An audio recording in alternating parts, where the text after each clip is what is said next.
Kenapa sama? Kenapa tahun lalu hanya bisa tahajud seminggu 3 kali, lalu tahun ini juga tahajud seminggu 3 kali?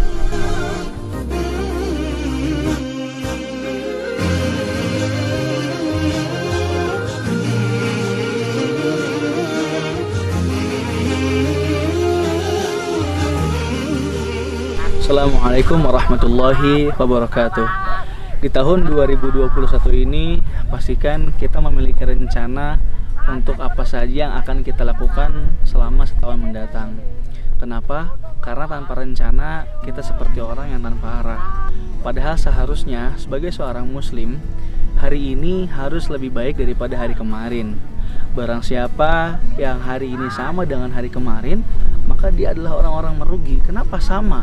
Kenapa tahun lalu hanya bisa tilawah 1 juz dalam sepekan, lalu tahun ini tidak bisa menambah target dari tilawah tersebut? Kenapa sama? Kenapa tahun lalu hanya bisa tahajud seminggu 3 kali, lalu tahun ini juga tahajud seminggu 3 kali? Kenapa sama? Kalau tahun lalu itu sholatnya datang ke masjid saat azan, di tahun ini pun datang ke masjid saat azan. Maka pastikan di tahun ini kita lebih baik daripada tahun kemarin. Kita buat catatan apa saja kekurangan-kekurangan kita di tahun lalu. Misalnya tahun lalu saya menuju ke masjid saat azan. Tahun lalu saya sholat duha hanya 2 rakaat. Tahun lalu saya tilawah 1 hari hanya 1 lembar. Tahun lalu saya jarang mendengarkan kajian.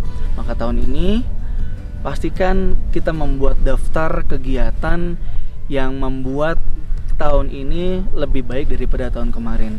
Dan yang parahnya lagi adalah kalau tahun ini lebih buruk daripada tahun lalu.